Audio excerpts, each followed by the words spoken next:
जय हिंद दोस्तों, स्वागत करते हैं आप सभी को आपके अपने यूट्यूब चैनल पर। जैसा कि आप सभी लोग जान रहे हैं कि प्रतिदिन जो है करंट अफेयर का सेशन आप सभी लोगों के बीच में देखने को मिलता है। तो इस सेशन को देखिए और अपने जानकारी और तैयारी दोनों को बेहतर बनाइए। चलिए आज के सेशन में अ, जो कंटेंट डाला गया है जिस जिस दिन का, उसको हम लोग एक बार बढ़िया से देख लेते हैं। खैर ये जो है 15 से 18 फरवरी के बीच का जो है जितने भी घटना घटे हैं उसके बीच का जो है बातों को यहाँ पे रखा गया है। इस बात का विशेष ध्यान रखिएगा। यहाँ देख सकते हैं कि 15 से 18 फरवरी 2026 का ये करंट अफेयर का सेशन है। तो आप लोग यदि नहीं देखे हैं तो एक बार अवश्य इसको देख लें।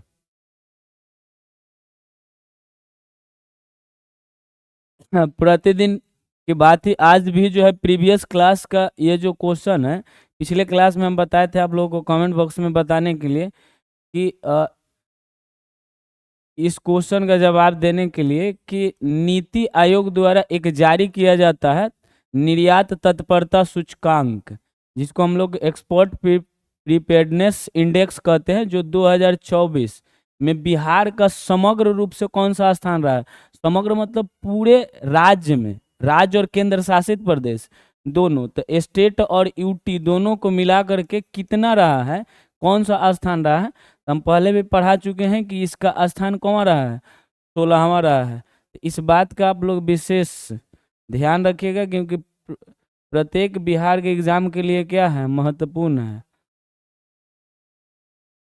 इसमें जो याद रखने के लायक जो दो तीन बात है, ये बात यहाँ पे ध्यान रखिएगा कि निर्यात तत्परता सूचकांक जो है जारी कौन करता है, तो ये करता है नीति आयोग। कौन करता है, नीति आयोग करता है। और इसका जो है इस सूचकांक का प्रारंभ जो है 2020 में किया गया था। और इस साल, इस वर्ष, यहाँ ध्यान रखिएगा कि इस वर्ष जो है 2024 का जो है निर्यात तत्परता सूचकांक को जारी किया गया है। और इसका कौन सा संस्करण है, तो याद रखिएगा कि इसका चौथा संस्करण इस बार जारी किया गया है। इतना बात यदि आप लोगों को ध्यान में रहेगा तो क्वेश्चन लग सकता है, क्योंकि देखिए जिस भी घटना, जो भी घटना हो, उससे संबंधित कुछ ना कुछ एक दो प्रश्न बना ही लेता है। इस बात का आप लोग विशेष रूप से ख्याल रखिएगा। और इस सूचकांक में जो है बिहार का समग्र रूप से, मतलब यदि समग्र का मतलब होता है स्टेट और यूटी दोनों, मतलब यूनियन टेरेटरी, केंद्र शासित प्रदेश दोनों मिला करके 16वें स्थान पर रहा है। पिछली बार से जो है यह 3 पायदान ऊपर गया है। ऊपर जाने का मतलब कि पहला इसमें 3 जोड़ेंगे, 16 में तो 19 होगा। अभी 3 पायदान ऊपर का मतलब नीचे खसकेगा, नंबर से नीचे खसकेगा। यदि 3 पायदान ऊपर जाएगा तो नंबर से नीचे खसक करके आएगा। इतना बात याद रखिएगा। मान लीजिए कि यहाँ से बोलेगा कि 2 पायदान ऊपर गया 16 से, तो अब 14 नंबर पे आ जाएगा, कोई दिक्कत है। लेकिन अभी तक तत्काल जो है 16वें स्थान पर है। इतना बात आप सभी लोग को यदि ध्यान में होगा तो बहुत अच्छी बात है। आज का जो ये प्रथम प्रश्न है आप सभी लोगों के बीच में कि राज्य, यहाँ ध्यान पूर्वक देख लीजिए कि राज्य सरकार ने पूर्वी भारत का पहला, भारत का ये जो रूप है जो दिखाई देता है, इसका पूर्वी भारत का पहला तथा देश का 5वां सबसे बड़ा ग्रीन फील्ड एयरपोर्ट बनाने को मंजूरी दी है, जिसका लागत 1302 करोड़ रुपया है। और यह प्रस्ताव ग्रीन फील्ड एयरपोर्ट बिहार के किस स्थान पर विकसित किया जाएगा।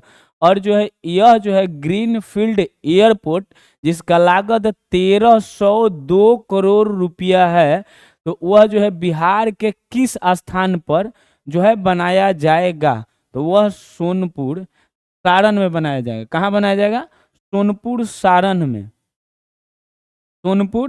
सारण में बनाया जाएगा। इस बात का आप सभी लोग विशेष रूप से ध्यान रखिएगा, क्योंकि ये बिहार के एग्जाम के लिए बहुत महत्वपूर्ण है। बिहार के एग्जाम के लिए बहुत महत्वपूर्ण प्रश्न है।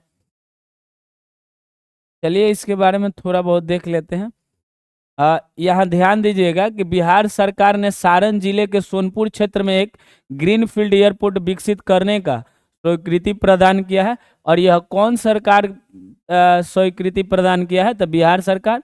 और इसका लागत अभी हम बताए हैं कि 1302 करोड़ रुपया है। अब देखिए ग्रीनफील्ड एयरपोर्ट का अर्थ क्या होता है? आखिर ग्रीनफील्ड एयरपोर्ट होता क्या है? तो ऐसा नया हवाई अड्डा जो बिल्कुल नई जगह मतलब खाली भूमि पर शुरू से बनाया जाए, ना कि किसी पुराने एयरपोर्ट का विस्तार किया जाए। मतलब एक ऐसा हवाई पतन या एयरपोर्ट बोल सकते हैं जो एकदम नए सिरे से बनाया जाए, उसको ग्रीन फील्ड एयरपोर्ट कहते हैं या ग्रीन फील्ड हवाई अड्डा कहते हैं। यहाँ पे नए सिरे से बनाया जाएगा। कहाँ? सोनपुर सारण में। इस परियोजना का महत्व देखिए, यहाँ क्षेत्रीय विकास हो सकता है। ध्यान पूर्वक देखिए, उत्तरी बिहार में जो ये दिखाई देता है छपरा, वैशाली, मुजफ्फरपुर और आसपास के जिलों को सीधा हवाई संपर्क मिलेगा। इतना बात ध्यान रखिएगा कि जो है इसका जो है पहला बात यह है कि क्षेत्रीय विकास होगा। उस क्षेत्र के लोग जो है हवाई यात्रा से अपने आप को जोड़ पाएंगे। और उत्तरी बिहार में स्पेशली जब सारण में इस एयरपोर्ट को बनाया जाएगा तो वहाँ के इर्द गिर्द के जो भी है छपरा जो है, वैशाली है, मुजफ्फरपुर है, इन सब शहरों को क्या किया जा सकता है? तो जोड़ा जा सकता है। समझे कि नहीं समझे? इतना बात आप लोग ध्यान में रखिएगा। अच्छा, इसका आर्थिक लाभ क्या हो सकता है? मान लीजिए कि वो संपर्क जो है, कनेक्टिविटी जो है उसको बढ़ावा मिलेगा, लेकिन इसका आर्थिक लाभ क्या हो सकता है? जैसे देखिए, और एक और बात यहाँ ध्यान रखिएगा कि पटना एयरपोर्ट पर दबाव क्या हो जाएगा? कम हो जाएगा, क्योंकि यात्री सबसे अधिक यहाँ पे आते हैं। जब सारण, सोनपुर सारण में यदि एयरपोर्ट बनाया जा रहा है तो उधर के जो यात्री हैं उस तरफ मतलब उधर यात्रा करेंगे, तो पटना वाले एयरपोर्ट पे दबाव क्या हो जाएगा? कम हो जाएगा। मतलब संख्या यहाँ पे यात्रियों की कम हो जाएगी और दबाव भी क्या हो जाएगा? कम। मतलब भीड़ भड़का। यहाँ देखिए आर्थिक लाभ इसका क्या है कि पर्यटन व्यापार जो है बढ़ेगा। पर्यटन का मतलब लोग जो है अधिक से अधिक जो है उस मेला में या उस क्षेत्र में आएंगे लोग घूमने के लिए। अब पर्यटन से आप लोग को मालूम ही है कि राज्य का जो है आय क्या होता है? बढ़ता है। और राज्य का आय बढ़ेगा तो राज्य विकास करेगा और निवेश उद्योग आने की संभावना बढ़ेगी, रोजगार के नए अवसर बनेंगे। समझ में आ रहा है? और एक और बात याद रखिएगा यहाँ कि गंगा और गंडक नदी के संगम के पास स्थित होने पर परिवहन सुविधा बेहतर होगी। और ये जो है सोनपुर, एक बात याद रखिएगा कि सोनपुर जो बसा हुआ शहर है वो जो है गंगा और गंडक नदी के सम्मेलन वाले क्षेत्र पे बसा हुआ है। इधर से गंगा निकलती है, इधर से गंडक, और इसी वाले क्षेत्र में बसा हुआ कौन है? शहर है कौन? सोनपुर। जो एक बात और ध्यान रखिएगा, सारण जिला है, सोनपुर नहीं। याद रखिएगा कि सोनपुर जो है सारण जिला के तहत आता है और ना कि छपरा जिला है। जिला छपरा नहीं है, जिला क्या है? सारण है। तो ये भी प्रश्न एक बार पूछे हुए था, बना करके याद रखिएगा।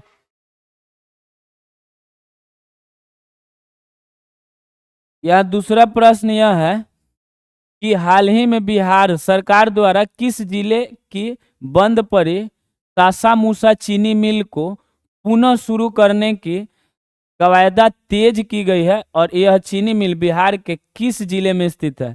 देखिए, यह सासामूसा चीनी मिल जो है बहुत सालों से बंद किया गया था, लेकिन अभी बिहार सरकार के द्वारा जो है बहुत सारे एजेंडों को पारित किया गया, जिसमें यह भी पारित हुआ कि सासामूसा चीनी मिल जो है फिर से शुरू किया जाएगा।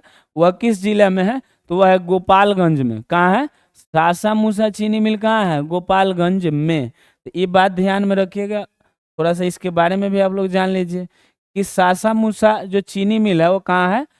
गोपालगंज में है। कहाँ है? किस जिला में है? गोपालगंज में। और ये औद्योगिक कस्बा है जो लंबे समय तक उत्तर बिहार, अच्छा बिहार में बार बार उत्तर पश्चिम आ रहा है, तो एक बात ध्यान रखिएगा कि यदि हम लोग इसको लेते हैं, यदि हम लोग बिहार का मैप देखते हैं, तो ये वाला क्षेत्र जो है उत्तरी बिहार कहलाता है, नीचे वाला क्षेत्र दक्षिण बिहार कहलाता है। यहाँ की चीनी मिल ब्रिटिश काल में स्थापित की गई थी। ये प्रश्न आपसे पूछ सकता है कि यह जो है किस काल में स्थापित की गई चीनी मिल है? तो ये ब्रिटिश काल में स्थापित की गई चीनी मिल है। कौन? सासामूसा चीनी मिल, नामो गजीब है, गोपालगंज में है। बाद में बिहार की महत्वपूर्ण सरकारी निजी चीनी मिलों में गिनी जाती थी। बंद होने का इसका कारण क्या था? तो सालों पहले मिल बंद हो गई क्योंकि मशीन बहुत पुरानी हो गई थी और घाटा और कर्ज बढ़ गया था। एक बात याद रखिएगा, कोई भी फैक्ट्री या कोई भी मिल तभी बंद किया जा सकता है जब वो कंपनी घाटे में जाने लगे या उसका ऑर्डर मिलना क्या हो जाए, कम हो जाए। जैसे अभी तत्काल में जो है इथेनॉल कंपनियां जो है हमारे बिहार में क्या हो रही है, बंद हो रही हैं। इसका सबसे बड़ा कारण यह है कि जितना उत्पादन है उससे कम ऑर्डर मिलता है। मतलब 50%, मान लीजिए 100 लीटर इथेनॉल का उत्पादन किया जाता है बिहार में, तो उसको ऑर्डर मिलता है बेचने को 50 लीटर। तो अब तो कंपनी बंद ही हो जाएगी भाई, क्षमता से कम, मतलब 50% यदि मिलेगा तो। ये बात याद रखिएगा। गन्ना आपूर्ति अनियमित हो गई थी और गन्ना की आपूर्ति नहीं की जा रही थी, इस कारण से कंपनी क्या हो गई, बंद हो गई। समझ में आया कि नहीं? लेकिन फिर से इसको शुरू किया जाएगा। अब देखो यहाँ एक और बात ध्यान रखिएगा कि निजी मिलों से प्रतिस्पर्धा बढ़ गई थी, भुगतान में देरी, किसानों ने गन्ना उगाना कम कर दिया। क्योंकि यहाँ देखो सबसे बड़ा चीज है कि कंपनी के पास पैसा ही नहीं आ रहा है, वो किसान को भुगतान नहीं करेगा और किसान जो है खेती ही करना बंद कर दिया गन्ना का। और जब गन्ना नहीं आएगा तो चीनी का मिल कैसे रहेगा? नहीं ना रहेगा।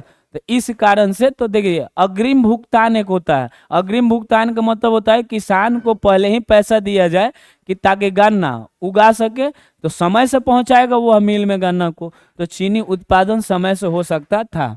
अब देखिए किसानों ने धान गेहूं या अन्य फसलें उगाने शुरू कर दी और क्षेत्र शुगर इकोनॉमी सिस्टम टूट गया। और देखिए क्षेत्र का जो है शुगर इकोनॉमी सिस्टम क्या हो गया, टूट गया। जैसे यहाँ देखिए अभी एथेनॉल ब्लेंडिंग प्रोग्राम अब चलाया गया था। भारत सरकार पेट्रोल में 20% एथेनॉल मिलाने का लक्ष्य रख रही है। अभी जो है जो पेट्रोल का उपयोग करते हैं हम लोग गाड़ी चलाने के लिए, उसमें लगभग 20% एथेनॉल मिलाने का जो है भारत सरकार अपनी लक्ष्य बनाई है। तो इसके कारण जो है बहुत सारे बिहार में एथेनॉल कंपनियों को क्या किया गया है, शुरू किया गया है। इतना बात ध्यान रखिएगा। और एथेनॉल का सबसे बड़ा स्रोत है गन्ना और मोलासेस। यह याद रखिएगा, मक्का, गन्ना का कैश क्रॉप, इसको हम लोग नगदी फसल कहते हैं गन्ना को। समझ में आया कि नहीं?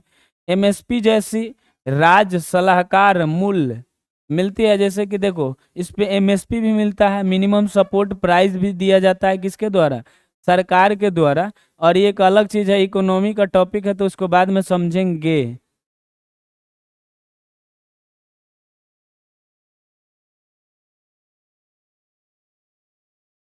अब देखिए एक चीनी मिल 5 प्रकार की इंडस्ट्री। इधर देखिए शुगर यहाँ पे है भारत। यदि हम लोग सिर्फ और सिर्फ कहाँ का बात करें, बिहार का, कहाँ का बात करें, बिहार का, तो यहाँ शुगर मिल आपको दिखाई देगा, एथेनॉल, बिजली और पशु चारा, एल्कोहल, यहाँ पे इतना जो है सारा कंपनियां दिखाई देंगे। अब देखिए यहाँ पे एक प्रश्न, ये जो है अभी तत्काल में बनाया गया प्रश्न है, लेकिन इससे भी स्टैटिक जीके हम लोग जिसको बोलते हैं उससे प्रश्न पूछा जा सकता है इससे संबंधित। तो पहला प्रश्न यहाँ ये प्रश्न संख्या 3 है। इस क्वेश्चन पे ध्यान दीजिए कि 15 फरवरी 2026 को महान स्वतंत्रता सेनानी और किसान नेता स्वामी सहजानंद सरस्वती की जयंती मनाई गई। मतलब इनका जयंती, सबसे पहले तो यही प्रश्न पूछ लेगा कि स्वामी सहजानंद सरस्वती का जयंती कब मनाई गई। तब 15 फरवरी को, कितने तारीख को, 15 फरवरी को। उनके जीवन और योगदान से संबंध में निम्नलिखित कथनों पर विचार कीजिए। यहाँ पे बहुत सारे कथन दिए गए हैं और बता रहा है कि इन कथनों को पढ़िए और बताइए कि इनके जीवन से संबंधित कौन सा कथन सत्य है। यही बात पूछे हुए है। आगे देखिए, यहाँ देखिए कथन सही है, कौन सा कथन सही है पहले पढ़ करके देखना है। यहाँ देखिए पहला कथन है कि वे अखिल भारतीय किसान सभा मतलब ऑल इंडिया किसान सभा के संस्थापक अध्यक्ष थे। ये सही बात है। ऑल इंडिया मतलब अखिल भारतीय किसान सभा का गठन 1936 में लखनऊ में किया गया था। और इसका ये क्या रहे थे अध्यक्ष, सचिव एनजी रंगा थे। इसका सचिव कौन थे, एनजी रंगा। दूसरा कथन यह है कि उन्होंने बिहार में किसान आंदोलन को संगठित कर जमींदारी प्रथा के विरुद्ध जो है संघर्ष किया। ये भी सही है कि बिहार में जो है किसानों को जो है हक दिलाने के लिए जमींदारों के विपक्ष में उन्होंने आंदोलन चलाया। और सोनपुर में 1929 में उन्होंने बिहार किसान सभा का गठन किया था। तीसरा कथन यह है उनका जन्म वर्तमान उत्तर प्रदेश के गोरखपुर जिले में हुआ था। तो नहीं, उनका जन्म जो है गोरखपुर जिले में नहीं हुआ था, गाजीपुर जिला में हुआ था। कहाँ, गाजीपुर जिला में। कब हुआ था, तो 1889 में। ये भी याद रखिएगा कि उनका मृत्यु कब हुआ था, तो मृत्यु 1950 में हुआ था। कब हुआ था, 1950 में। तो इस बात का आप लोग विशेष रूप से ख्याल रखिएगा। तो कथन 2 को सही है, 1 और 2। तो 1 और 2 जो है सही कहाँ है, ए नंबर। 1 और 2 कथन क्या है उनका, सही है। ठीक है, चलते हैं आगे की ओर। यहाँ पर वही सब बात दिया हुआ है कि स्वामी सहजानंद सरस्वती जो है भारत के महान किसान नेता थे और स्वतंत्रता सेनानी भी थे। 1936 में उन्होंने अखिल भारतीय किसान सभा की स्थापना की और उसके पहले अध्यक्ष रहे थे। उन्होंने बिहार में किसान सभा को संगठित कर जमींदारी प्रथा के खिलाफ बड़ा आंदोलन चलाया था। उसके बाद मोटा मोटी वही बात है, किसान सभा के अध्यक्ष जो थे वही थे। इतना बात सिर्फ ध्यान रखिएगा, यही क्वेश्चन सबसे अधिक बार पूछे हुए हैं। यहाँ देखिए 4 नंबर क्वेश्चन है कि पहले वैश्विक बिग कैट्स सम्मेलन का आयोजन किस देश में किया जाएगा। देखिए इंटरनेशनल बिग कैट एलायंस का जो है स्थापना 2023 में मोदी जी के द्वारा किया गया था और इसमें लगभग 7 बिल्ली प्रजातियों को रखा गया है और उनके संरक्षण की बात की गई है। और इसका जो है पहला सम्मेलन भी जो है कहाँ किया जा रहा है, और वो भी वैश्विक। तो कहाँ किया जा रहा है, तो भारत में किया जा रहा है। कहाँ किया जा रहा है, भारत में। इस बात का भी आप लोग विशेष रूप से ख्याल रखिएगा। देख लीजिए, यह सम्मेलन दुनिया के बड़े बिल्ली प्रजातियों के, जैसे यहाँ पे शेर हो जाएगा, बाघ होगा, चीता हो जाएगा, तेंदुआ, हिम तेंदुआ,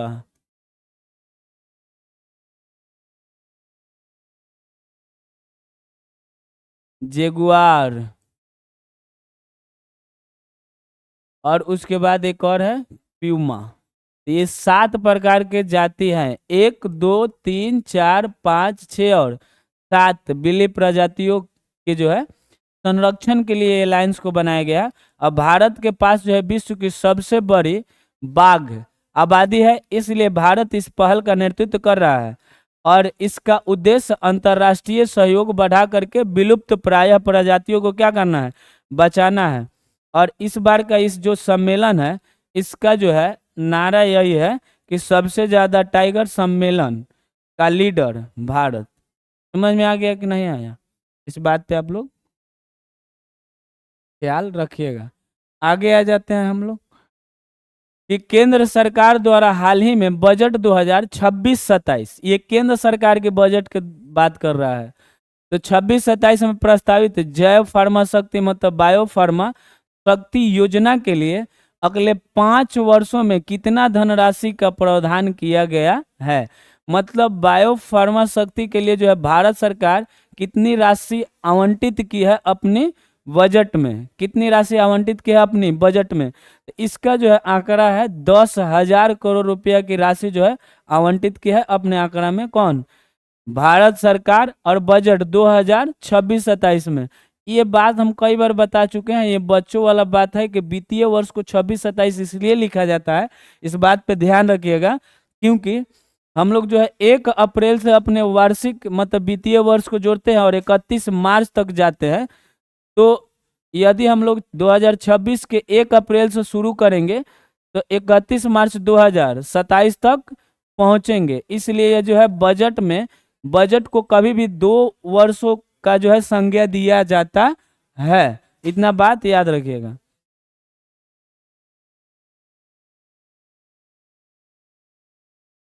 यहाँ वही भी बात लिखा हुआ है। देखिए दुनिया का, यहाँ 6 नंबर क्वेश्चन है कि दुनिया का पहला प्राइवेट स्पेस स्टेशन हेवन 1 जिस एरोस्पेस कंपनी वास्ट स्पेस द्वारा निजी अंतरिक्ष स्टेशन के रूप में विकसित किया जा रहा है, किस देश में तैयार किया जा रहा है? तो ये दूसरा देश में किया ही नहीं जा सकता है। तो ये जो है वास्ट, यहाँ याद रखिएगा कि प्राइवेट स्पेस स्टेशन हेवन किसका है, मतलब किस देश में है? तो वो है अमेरिका में। कहाँ है? अमेरिका में। और वास्ट स्पेस एक कंपनी है, उसी के द्वारा यह जो है तैयार किया जा रहा है। देखिए चीन के पास एक अपना निजी अंतरिक्ष स्टेशन था, उसके बाद जो है अमेरिका द्वितीय देश है जो अभी अपना निजी स्टेशन कंपनी बना रहा है। यहाँ दिखाई दे रहा होगा private space project Haven 1 USA, और यहाँ भी दिखाई दे रहा होगा JED MC क्लेब इसके सीईओ हैं। क्या है? सीईओ है। ये भी बात आप लोग ध्यान में रखिएगा। और ये अभी इसका जो है लॉन्चिंग रोका गया है, अभी इसको लॉन्च किया जाएगा मार्च में। कंपनी का नाम वास्ट स्पेस है और स्थापना इसका 2021 में हुआ था, ये भी याद रखिएगा। और फाउंडर या सीईओ कौन है? JED MC क्लेब। हेवन एक निजी अंतरिक्ष स्टेशन है। ये याद रखिएगा। बताओ कि क्वेश्चन पूछेगा कि हेवन क्या है, तो ये निजी या प्राइवेट अंतरिक्ष स्टेशन है जो किसके द्वारा, किस कंपनी के द्वारा बनाया जा रहा है? तो वास्ट स्पेस के द्वारा विकसित किया जा रहा है। और यह सरकारी नहीं बल्कि प्राइवेट कंपनी के द्वारा बनाए जाने वाला पहला स्पेस स्टेशन है जो कहाँ है? अमेरिकी कंपनी के द्वारा ये बनाई जा रही है, जिसका सीईओ कौन है? अब यहाँ देखिए 7 नंबर क्वेश्चन है कि ऑस्ट्रेलिया ओपन 2026 में पुरुष एवं महिला एकल मेंस एंड वुमेन्स सिंगल्स के खिताब निम्न में से किस किस खिलाड़ी ने जीते हैं? मतलब कौन कौन से खिलाड़ी जो हैं ऑस्ट्रेलिया ओपन 2026 का खिताब जीता है? तो देखिए यहाँ ये हो जाएगा कि पुरुष में कार्लोस अल्काराज जीते हैं जो स्पेन के हैं, ये सही है। और महिला में एलेना रायबाकिना, हाँ कजाकिस्तान के हैं, यही जीती हैं। तो ऑस्ट्रेलिया जो ओपन 2026 के पुरुष का जो किताब जीते हैं वो कार्लोस अल्काराज। ये कई बार क्वेश्चन पूछे हुए कि कार्लोस अल्काराज किस देश के रहने वाले हैं, तो स्पेन के। और महिला में कौन है? एलेना रायबाकिना जो कजाकिस्तान के हैं। कजाकिस्तान का राजधानी भी कई कॉम्पिटिटिव एग्जाम में पूछा गया है, जिसका राजधानी आस्ताना है। इस बात का आप लोग विशेष रूप से ध्यान रखिएगा। मेलबर्न पार्क, मेलबर्न ऑस्ट्रेलिया, जनवरी 2026 में यह टूर्नामेंट खेला गया। ये भी प्रश्न पूछा गया है कि ये जो है मेलबर्न पार्क कहाँ है या मेलबर्न कहाँ है? तो मेलबर्न एक ऑस्ट्रेलिया का क्या है? ऑस्ट्रेलिया का शहर है, जहाँ पे जनवरी 2026 में इस टूर्नामेंट को क्या किया गया? खेला गया। और ये भी याद रखिएगा कि इसका जो है ये दूसरी बार आयोजन किया गया है। और यह साल का पहला ग्रैंड स्लैम टूर्नामेंट होता है। अब पुरुष विजेता इसमें थे कार्लोस अल्काराज जो स्पेन के रहने वाले थे। महिला विजेता एलेना रायबाकिना जो कजाकिस्तान के रहने वाले हैं। इन दोनों लोगों का बात याद रखिएगा। यही दिखाई दे रहा होगा बेचारा, देखे बढ़िया दिखाई दे रहा है कि नहीं? ठीक है, ये देखो ये है एलेना, ये है कार्लोस अल्काराज।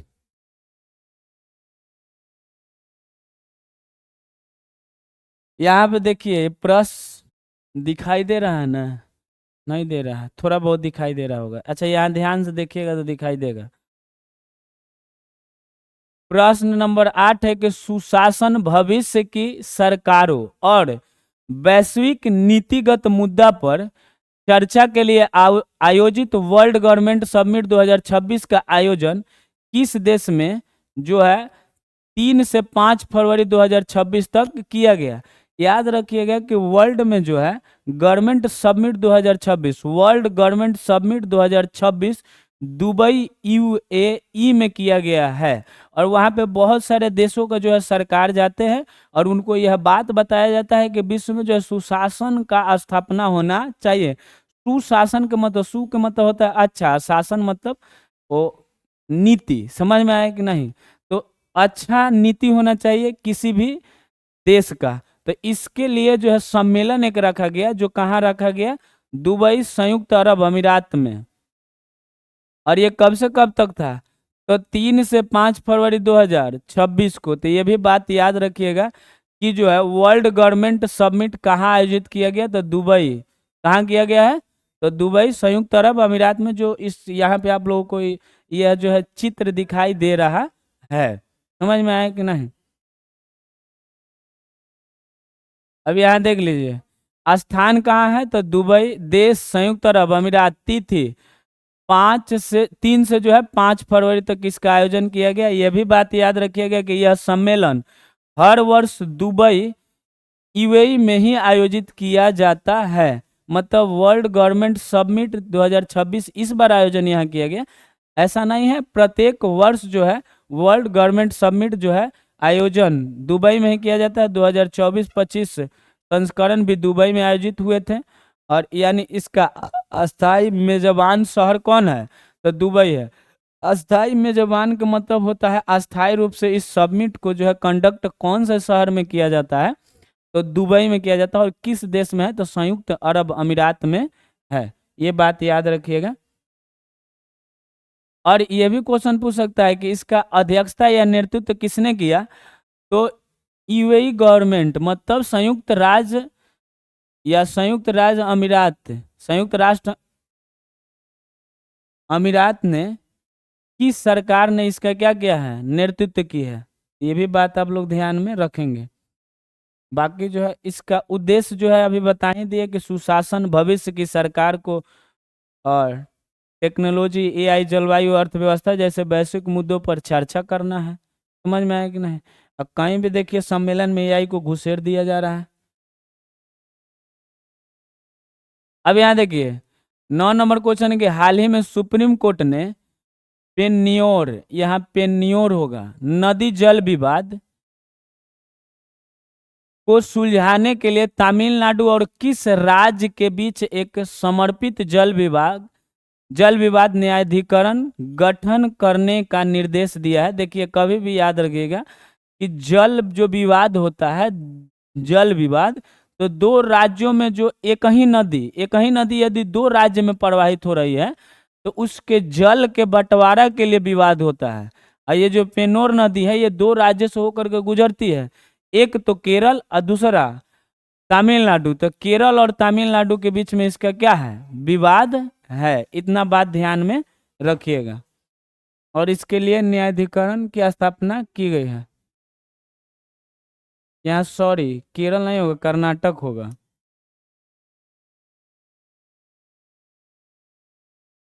पेन्योर नदी कर्नाटक से निकलती है और तमिलनाडु में बहती हुई चली जाती है। पानी के बंटवारे को लेकर के दोनों राज्य में क्या है, विवाद है।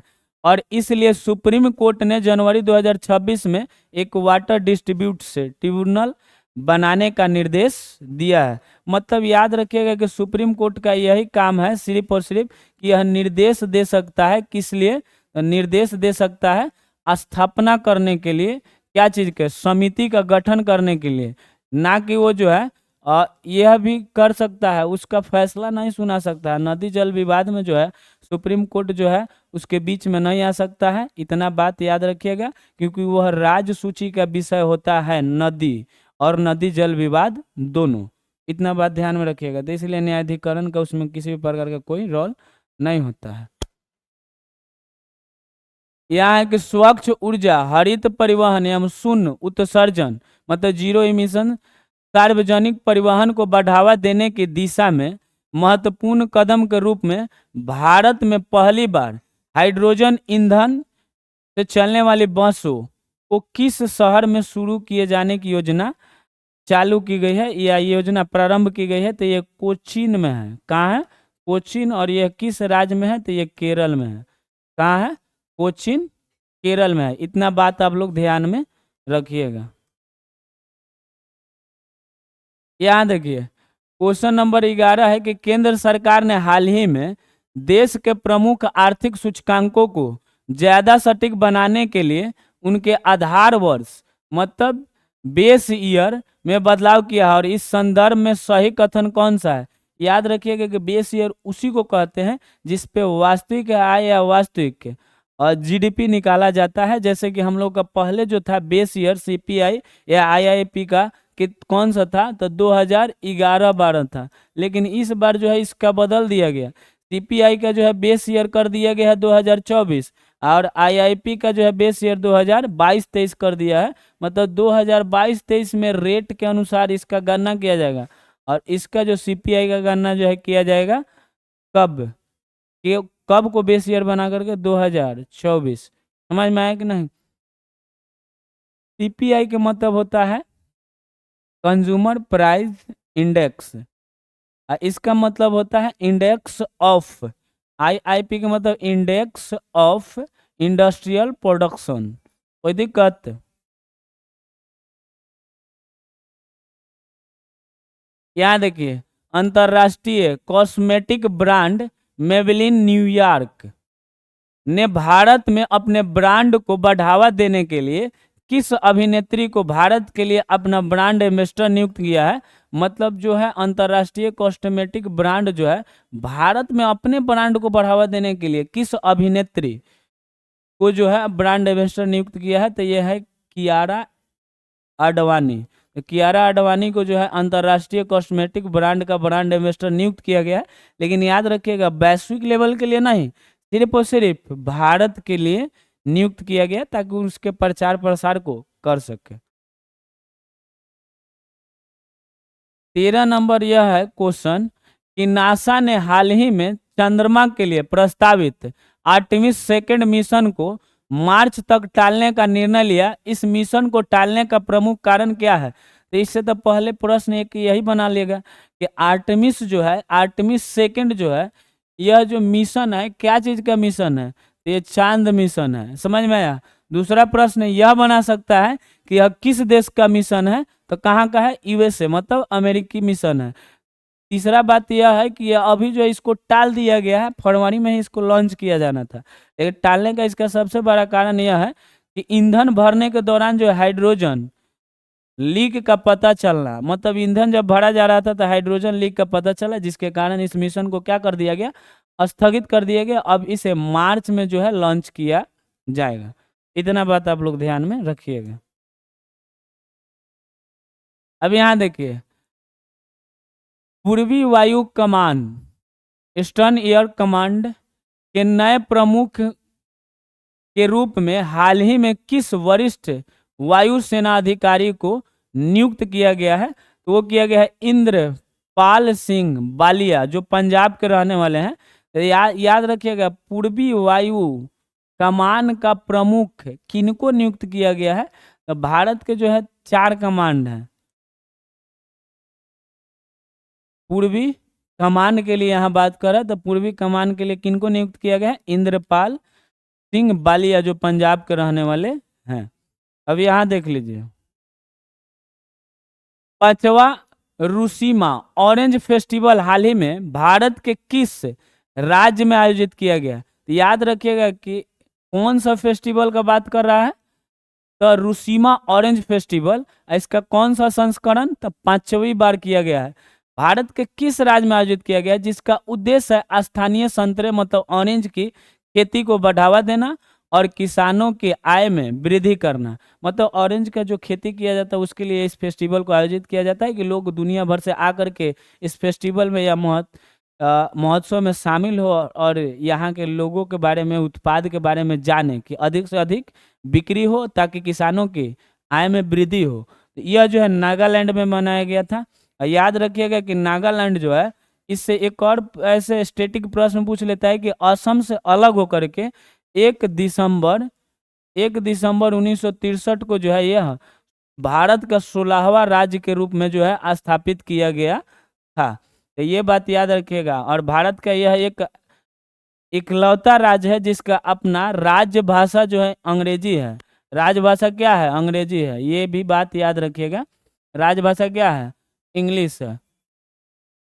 नागालैंड के बारे में इतना प्रश्न बना सकता है, या डायरेक्ट क्वेश्चन पूछेगा कि रूसीमा ऑरेंज फेस्टिवल कहाँ मनाया जाता है, तो कहाँ मनाया जाता है? नागालैंड में। अब यहाँ आ जाइए।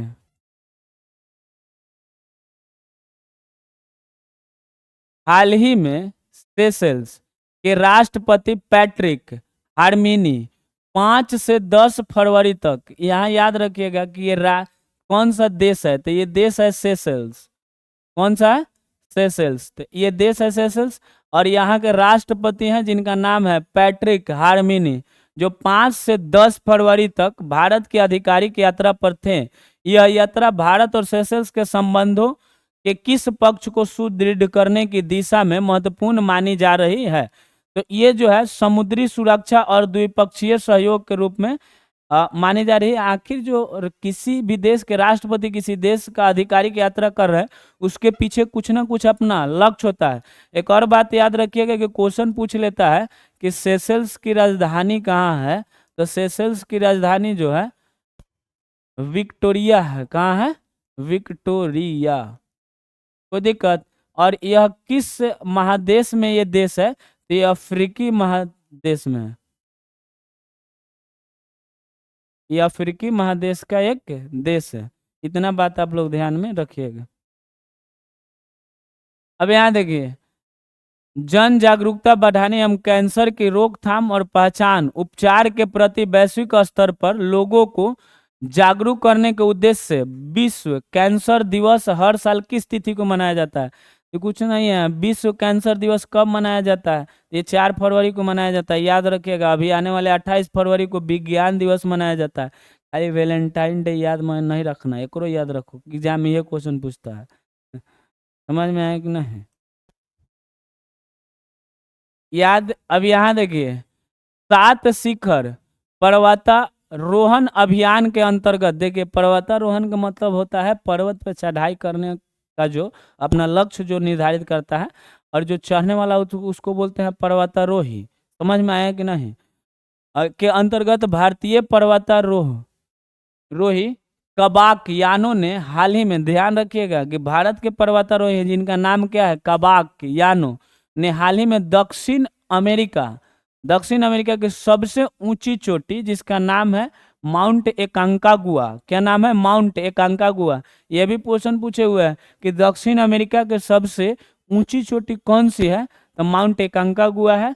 पर चढ़ाई की, बताएं कि माउंट एकांकागुआ किस देश में स्थित है तथा इसकी समुद्र तल से ऊंचाई कितनी है? तो यह अर्जेंटीना में है। कहाँ है? अर्जेंटीना में। और इसका जो है समुद्र तल से ऊंचाई 6961 मीटर है। कितना है? 6961 मीटर। यदि फीट में चेंज कीजिएगा तब 22,831 फीट हो जाएगा। समझ में आया कि नहीं? लेकिन मीटर में कितना है? 6961 मीटर है। कोई दिक्कत? तो माउंट एकांकागुआ कहाँ का है? याद रखिएगा, दक्षिण अमेरिका का। अब यहाँ पे देखिए, हाल ही में ministry of static and program implementation MOSPI ने केंद्रीकृत और संरचना परियोजना की निगरानी के लिए पैमाना पोर्टल लॉन्च किया। अब पैमाना पोर्टल का मुख्य उद्देश्य क्या है? कृषि उत्पाद का आंकलन करना, डिजिटल भुगतान प्रणाली को बढ़ावा देना, निर्यात आयात डेटा संग्रह करना, या बड़े अवसंरचना परियोजनाओं की प्रगति की निगरानी करना। तो ये सब इसका सबसे मुख्य उद्देश्य है कि बड़ी अवसंरचना जो है उसकी निगरानी को क्या करना, ध्यान रखना। याद रखिएगा कि इसमें उद्योग की बात को की जाती है।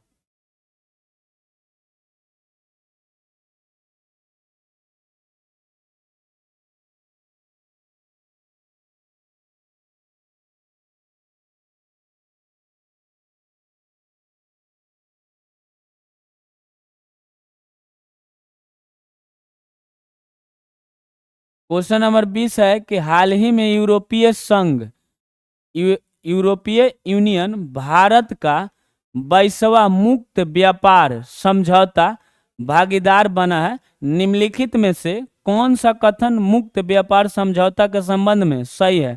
याद रखिएगा कि यूरोपीय संघ एक यूरोप का जो है देश है, समझ में आया।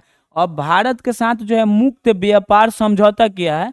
तो बोल रहा है कि मुक्त व्यापार मतलब FTA फ्री ट्रेड मतलब एग्रीमेंट का उद्देश्य क्या है? तो फ्री ट्रेड एग्रीमेंट का मतलब होता है कि किसी देश के साथ यदि फ्री ट्रेड एग्रीमेंट होता है तो उस देश में हम अपना सामान यदि बेचेंगे तभी उस पर टैरिफ नहीं लगेगा। टैरिफ का मतलब टैक्स नहीं लगेगा। और यदि उधर से सामान लाते भी हैं तो टैरिफ नहीं लगाया जाएगा, मतलब या कम लगाया जाएगा, एकदम ना की मात्रा में। यही इसका उद्देश्य होता है। समझे कि नहीं समझे? तो FTA के अंतर्गत देशों के बीच सभी प्रकार के व्यापार पर पूर्ण प्रतिबंध लगाया जाता है, गलत है। FTA के अंतर्गत सदस्य देश आपसी व्यापार पर आयात निर्यात शुल्क टैरिफ को कम या समाप्त करते हैं, ये सही है। मतलब FTA का फुल फॉर्म क्या होगा? तो फ्री ट्रेड एग्रीमेंट होता है। और इसमें जो है आयात के मतलब निर्यात के मतलब क्या? आयात मतलब सामान को अपने देश में लाना, निर्यात का मतलब क्या होता है? भेजना। कोई दिक्कत? तो दोनों पे जो है टैक्स या टैरिफ को क्या कर देना है? समाप्त कर देना है। यहाँ देखिए एक 22 नंबर क्वेश्चन है कि हाल ही में चर्चा में रही पुस्तक 4 stars of destiny and autobiography भारतीय सेना के एक पूर्व प्रमुख की आत्मकथा है। यह पुस्तक किसकी जीवन यात्रा या सैन्य अनुभव या रणनीतिक दृष्टिकोण को प्रस्तुत करती है? अभी जो है इस पुस्तक का जो है चर्चा राहुल गांधी जो है लोकसभा में इतना गर्जन के भांति उन्होंने पेश किया कि इस पुस्तक का जो है आलोचना किया जाने लगा पूरे देश में। तो ये जो है जनरल मनोज मुकुंद नरवणे की पुस्तक है, जिसमें इन्होंने लद्दाख की जो है या चीन की बातों को उन्होंने वहां पे दर्शाया है। एक बार चीन और भारत के बीच में मामला फिसल गया था, तब की बात उन्होंने उसमें लिखी है। अभी यहाँ देखिए जैव विविधता संरक्षण एवं सांस्कृतिक विरासत के दस्तावेजीकरण के उद्देश्य से हाल ही में कौन सा राज्य जो है अपना पहला बायो डाइवर्सिटी एवं कल्चरल फीचर्स मैप लॉन्च करने जा रहा है? तो ये गोवा है। कि यहाँ पे जो है जो भी बायोडाइवर्सिटी है उसका जो है मैप लॉन्च करेगा यहाँ पे, और कल्चरल फीचर्स के लिए जो है मैप अपना लॉन्च करेगा। तो वैसा करने वाला भारत का एक पहला राज्य है जिसका नाम क्या है? गोवा। अच्छा एक और बात याद रखिएगा, गोवा को जो है यहाँ पे समान नागरिक संहिता लागू होने वाला प्रथम देश था। कौन? गोवा। और दूसरा जो है उत्तराखंड, जो 2000 जनवरी 2025 में लगा है। उत्तराखंड में जनवरी 2025 में इसको बनाया गया, समान नागरिक संहिता यहाँ पे लागू किया गया। ये दूसरा राज्य है भारत का, पहला यही है। और 1961 में अंग्रेजों से आजाद भी हुआ था, अर्थात पुर्तगालियों से कह सकते हैं। 23 नंबर के वर्ष 2026 के लिए घोषित चांग क्रेडल ह्यूमैनिटेरियन अवार्ड से डॉक्टर R वेंकटेशन के साथ किस अन्य भारतीय चिकित्सक विशेषज्ञ को उसके मानवीय योगदान के लिए सम्मानित किया गया? उसमें है डॉक्टर हरिप्रिया अरविंद या सौम्या स्वामीनाथन, डॉक्टर देव सेठी या डॉक्टर नरेश। तो ये है डॉक्टर हरप्रिया अरविंद। क्या नाम है उनका? डॉक्टर हरप्रिया अरविंद। उनको क्या किया गया? तो सम्मानित किया गया है। अब याद रखिए यहाँ कि वैश्विक स्तर पर मानवाधिकार संरक्षण और सहयोग को बढ़ावा देने के उद्देश्य से मानव अधिकार पहल सम्मेलन या ह्यूमन राइट इनिशिएटिव कॉन्फ्रेंस का तीसरा संस्करण किस देश में आयोजित किया गया है? किस देश में आयोजित किया गया है?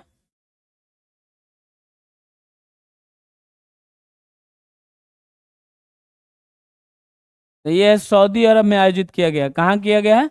सऊदी अरब में आयोजित किया गया है। याद रखिएगा कि मानवाधिकार पहल सम्मेलन कहाँ आयोजित किया गया है? तो सऊदी अरब में आयोजित किया गया है। इतना बात आप लोग ध्यान में रखिएगा।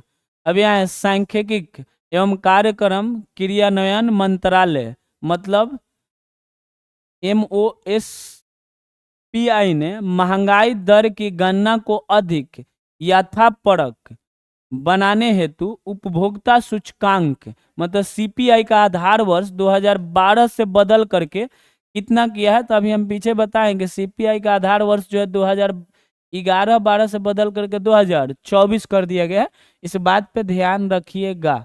और सीपीआई का फुल फॉर्म होता है कस्टमर प्राइस इंडेक्स।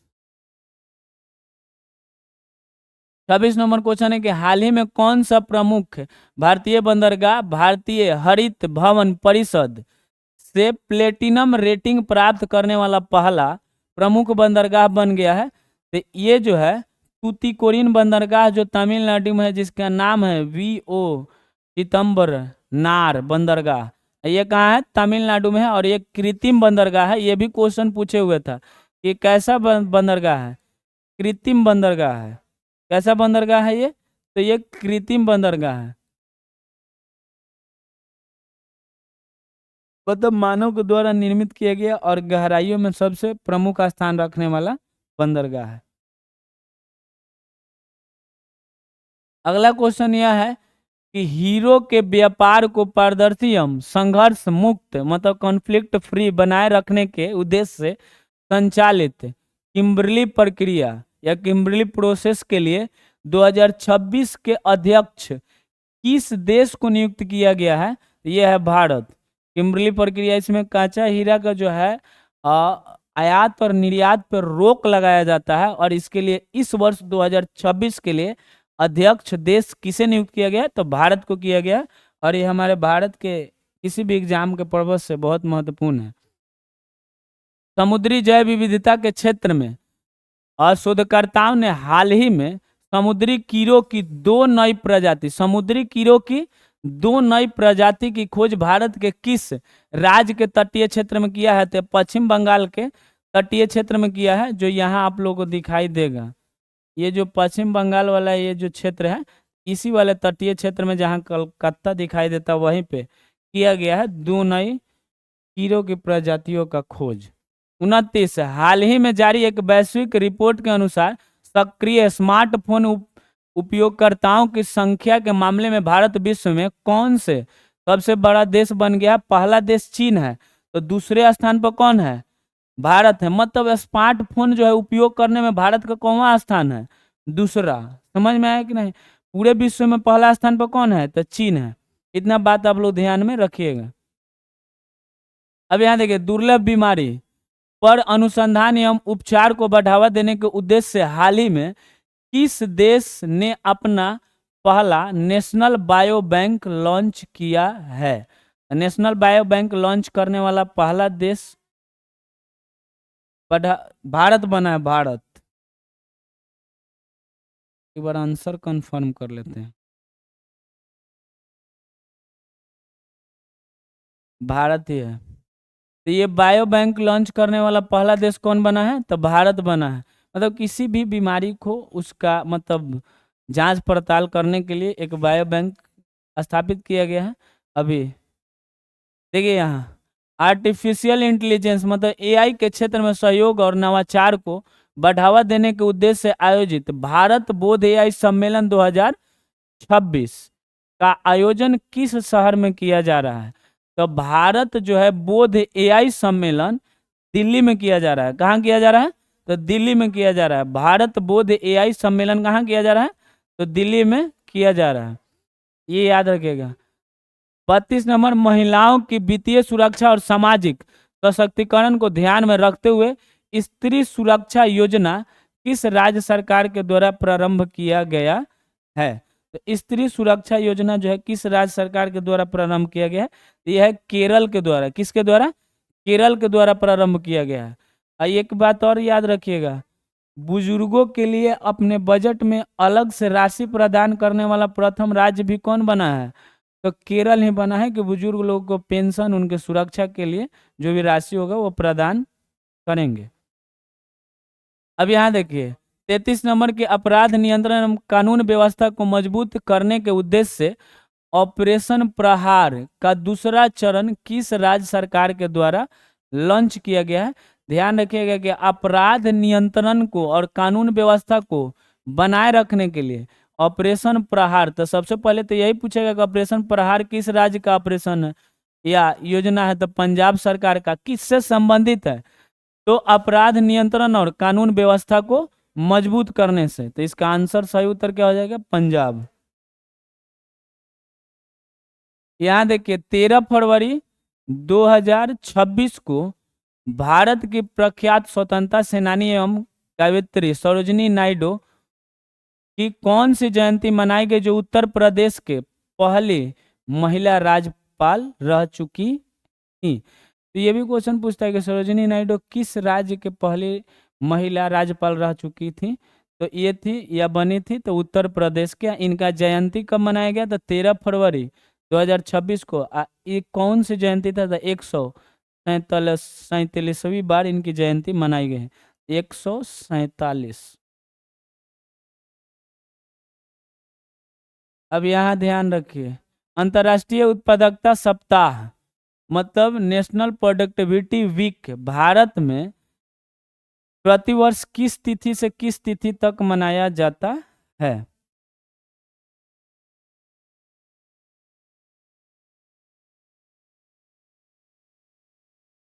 12 से 18 फरवरी तक मनाया जाता है, निकाल कर देखें।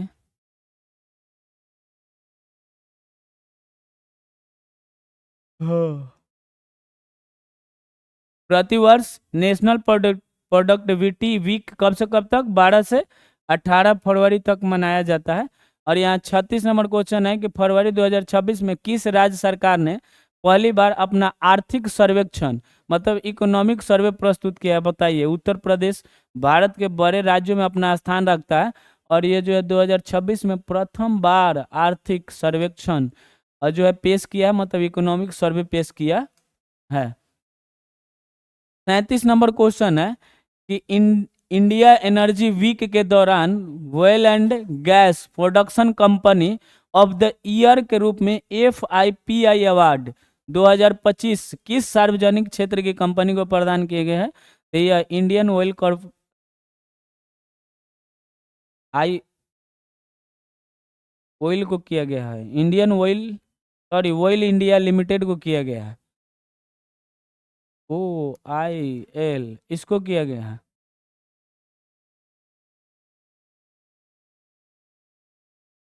38 नंबर क्वेश्चन है कि जलवायु परिवर्तन मतलब क्लाइमेट चेंज के क्षेत्र में किए गए महत्वपूर्ण एवं दीर्घकालिक वैज्ञानिक शोधों के लिए किस वैज्ञानिक को प्रतिष्ठित क्रैफोर्ड पुरस्कार से सम्मानित किया गया है। रघुराम राजन त्रिशूर केरल के हैं, बी रामनाथन तिरुनेलवेली तमिलनाडु के, सुनील कुमार। पता नहीं चल रहा इसका आंसर होगा कुछ, मेरे एनालिसिस से बाहर है।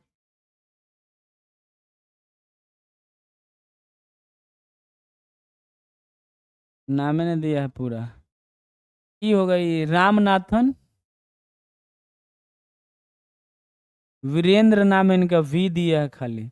वीरेंद्र नाम रामनाथन जो है तिरुनेलवेली तमिलनाडु के रहने वाले हैं। इनको जो है दिया गया है क्लाइमेट चेंज के लिए पुरस्कार। अब देखिए ये 39 नंबर क्वेश्चन यहाँ पे है जो आप लोगों के लिए है कि 2026 में ग्लोबल टीचर प्राइज मतलब ग्लोबल टीचर प्राइज कौन सी भारतीय शिक्षिका को दिया गया है, मंजू शर्मा, रूबल नागी, सुनीता चौधरी या प्रिया सिंह को। और याद रखिएगा कि जो वर्ल्ड गवर्नमेंट सबमिट जो हुआ है 2026 UAE दुबई में, उसी के दौरान इनको दिया गया वर्ल्ड जो है या ग्लोबल टीचर प्राइज। तो ये बात आप लोग ध्यान में रखिएगा। तो इसका आंसर जो है कमेंट बॉक्स में आप लोग करके बताइए। आज के लिए इतना ही। जय हिंद, जय भारत।